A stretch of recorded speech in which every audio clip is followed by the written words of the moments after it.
Hello. Hey everybody, welcome back. Part 6 of Bastion. We're jumping right in, folks. Right now we just fell on our faces once again, as we do very often in this game. He's got to be suffering from some kind of brain damage. And what you saw, that giant land shark looking thing, yeah, that's the main boss of this level. It's following you out throughout the level? Well, no, it wastes no time, showing you what you're fighting. And it's not like throughout the level or anything. You end up fighting it in the end. But actually, no, it did. Yeah, there we go. Falling off again. Once again, barrel rolls right off. Trying to pick up the stupid item. I'm like, I'm a little too far off. Let me just... Anyways, so that sneaky decoy is going to be very helpful, specifically against this boss. So at least they gave you a godsend. They threw you a bone. Because its pattern is somewhat repetitive, at least when it comes to taking it down. And if you mess up in the slightest with the pattern, you're going to be taking some damage. As far as his appearance in this level, I don't think you actually see him again till like the platform or two before you actually fight him. In which case you're trying to dodge his vertical attacks, where you're just doing that to you over and over again. Look, he's just going away, and then he's gone. Or I'm sorry, They called her Queen Anne? Yeah, it's Queen Anne.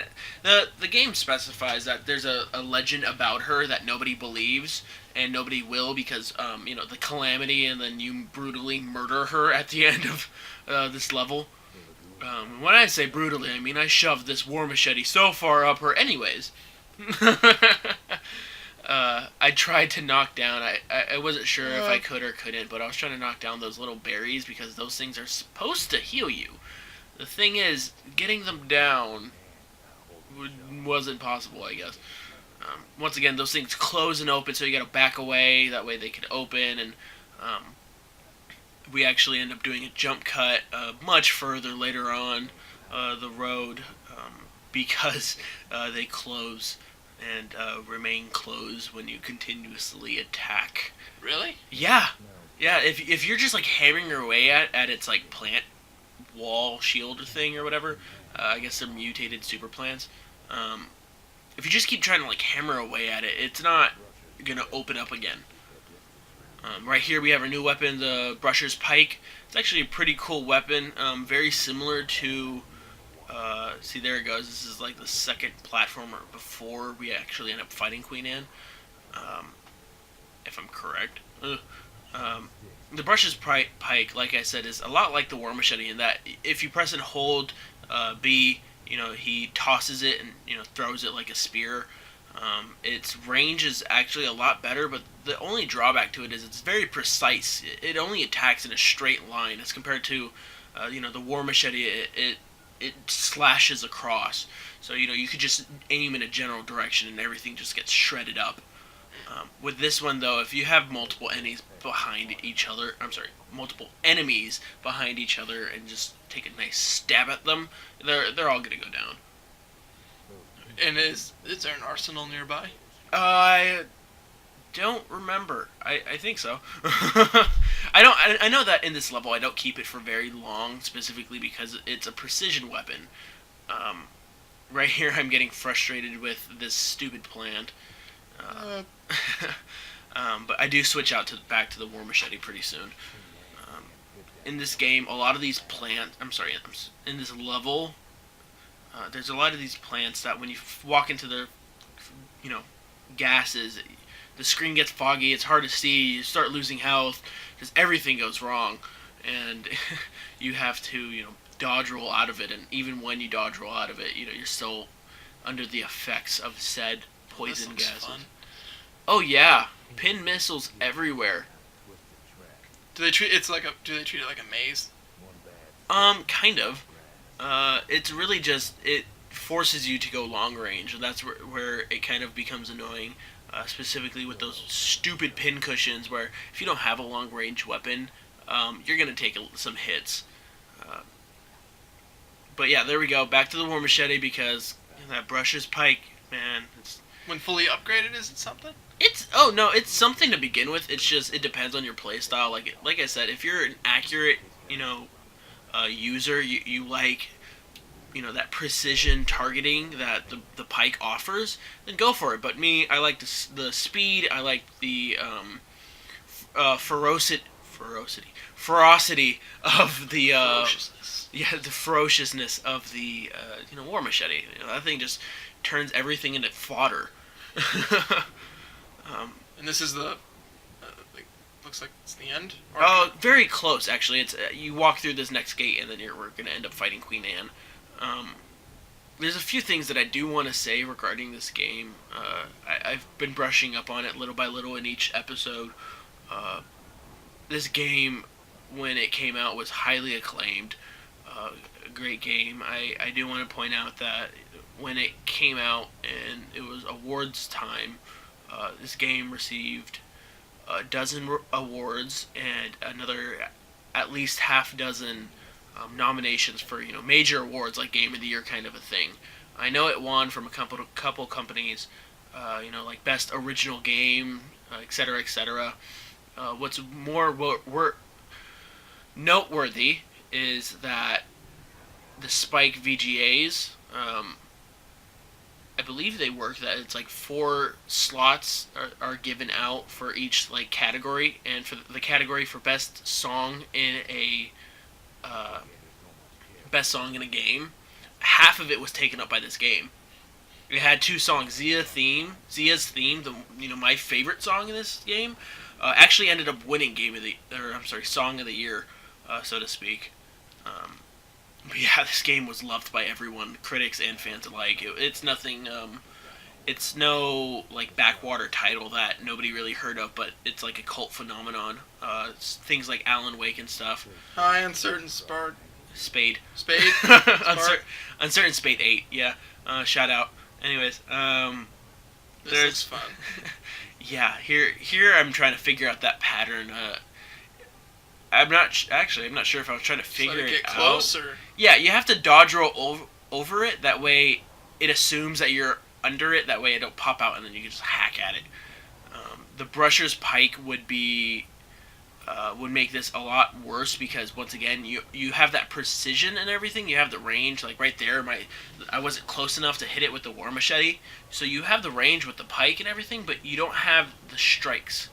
Like for instance, here I'm able to land 3-4 hits as compared to with the pike, I would only land 1 or 2, and that would extend the life of this battle by so much. And there I go, getting smacked. What I do want to mention though is we picked up an egg a few seconds ago, that blue gemstone looking thing. These things are called ankle gators because they're like alligators that roam around your ankles. I get it. Yeah.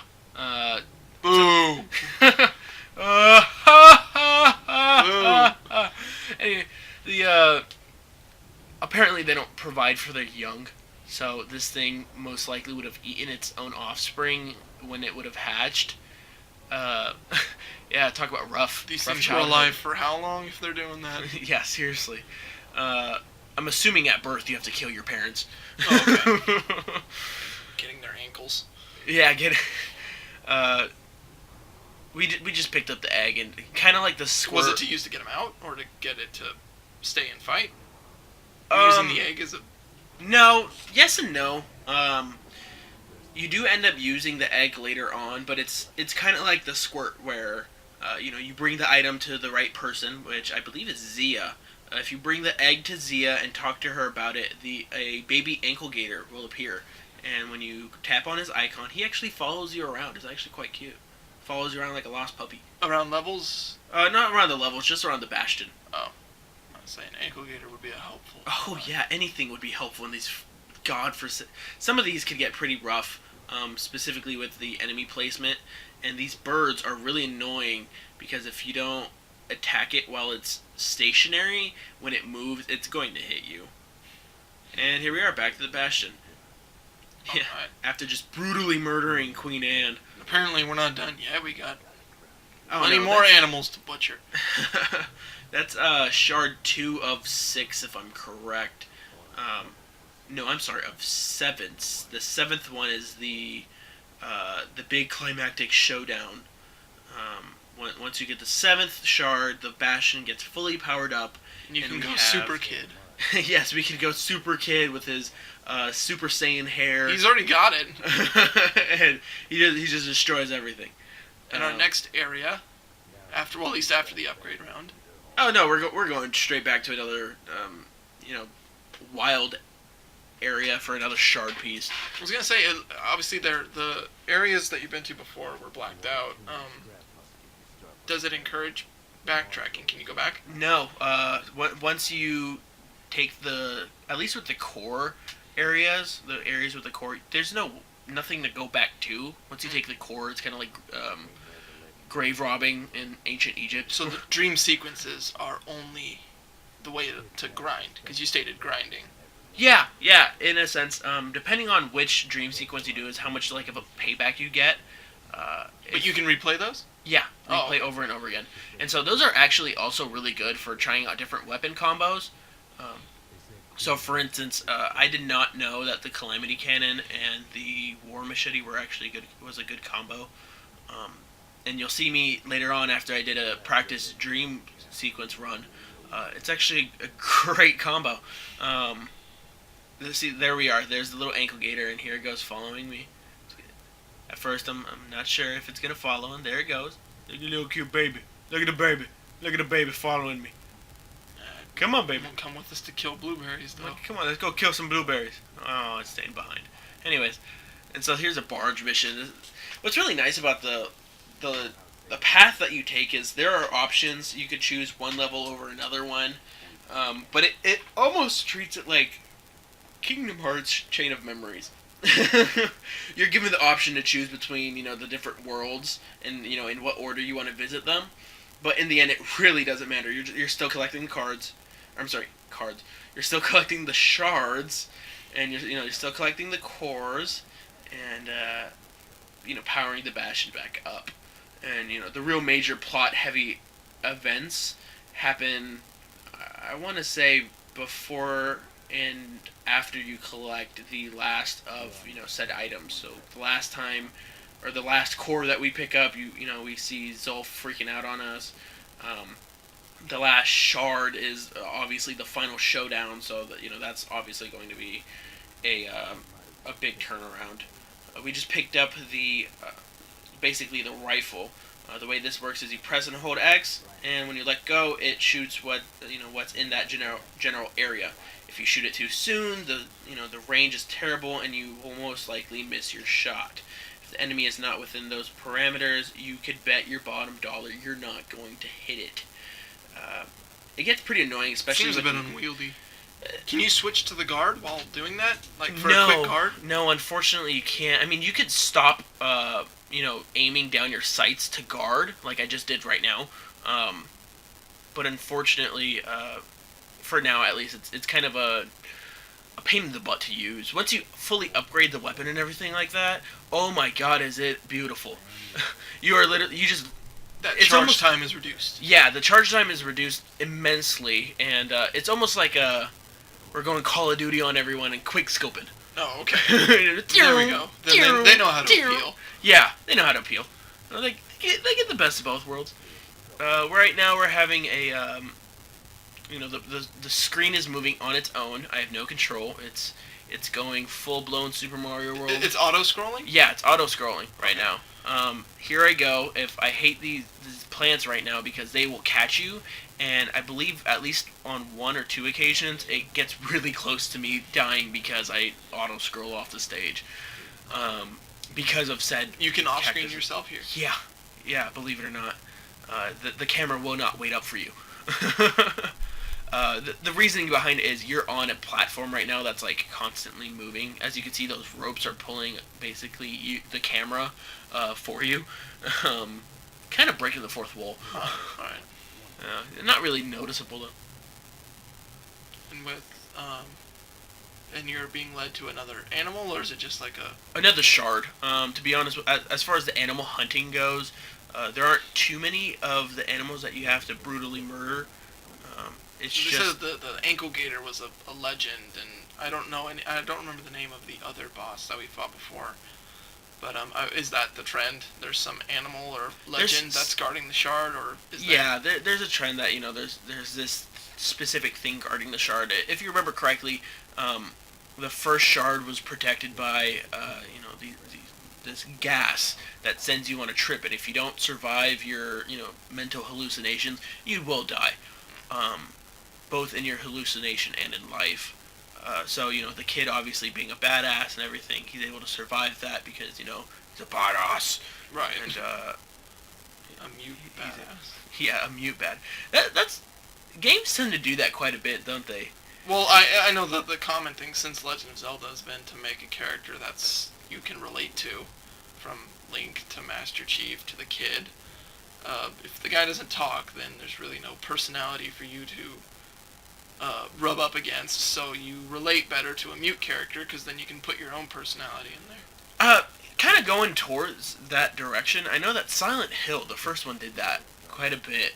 A lot of the cutscenes are directed towards the camera, and whatever ones are towards the main character that you're playing as, if you look at his face and everything like that, he's very generic. He's very generic, middle-aged man. He's very generic, skin color, very generic hair color. I mean, I think the kid's look is pretty interesting compared to other mute characters. As far as like the kid's look and everything like that, the biggest standpoint is his white hair. I mean, Ruckus has white hair, but that's because he's old as dirt. The kid here, though, during his dream sequence, we'll see that he actually got a lot of crap for having white hair. And made his life a little harder to deal with because most Ceylandians, I'm assuming, don't have white hair. Does it go deeper into that? Like, why they have white hair? Like, why he no. has white hair? No, I know that it does say that his mother, he gets the hair from his mother, but it doesn't specify anything other than that. Oh. It's like, maybe the mother's in Ulala. In Ulala. No, the Ulalas have, their characteristic is dark black hair. Once again, because they don't see the light of day. They live underground. And so here we have another auto-scrolling section. One thing I should mention, too, is all these weapons, you keep seeing that term power shot appear over my head. What's going on here is if you can time your shots, and this is with any weapon, at least any charge weapon, if you can time it correctly, you could actually do a power shot, and almost like a counter, and land essentially a critical hit. You get double, most of the time quadruple damage. Those can become really useful, especially during boss battles or where you have annoying plants like that one over there that won't die with one shot. So yeah, power shots, helpful. Learn the time. A lot of the times though, especially when you upgrade this gun, it doesn't become a problem. At least the power shots, because you're just rapid firing these shells. Something fancy. And something fancy is how you upgrade the carbine. Or I believe that's what this weapon is. Is it a watch or is it a diamond ring? I don't know. All I know is that it's fancy. Very Fancy with my times. pinky in the air. Auto-scrolling section over. Yep, and if I'm correct, this is the end of this mission. We're going to be heading back to the Bastion after dealing with a stupid pincushion. And yeah, I do a lot of falling. Free falling. Free falling. No, but in all seriousness, I do a lot of falling. To be expected on a game that's taking place on a floating rock. What are these? Are these still the pincushions? I can't see. They're the plants. Oh, the plants. The plants also vary too. Some of them will shoot in a straight direction. Some of them will shoot out multiple. They're annoying. Here we are, and Is here it we Zulf? have Not Zulf. Turns out. and wham! Yep, you get knocked out. Huh. Interesting. Yeah, Zulf sends a personal message to the kid. Basically, F you. Oh, okay. So, the big question is, who was that man that punched you in the face? This note here, it says for Zia. That's all that he understands because the rest of it is written in the Urin language. And, yeah, and so, next part, we'll end up seeing what's going on with the sealed note. We'll end up seeing what happened to Zulf, and we'll find out who that mysterious man was. So with that, ladies and gentlemen, we will be heading back to the Bastion, and we'll talk to you guys next time. All right, see ya.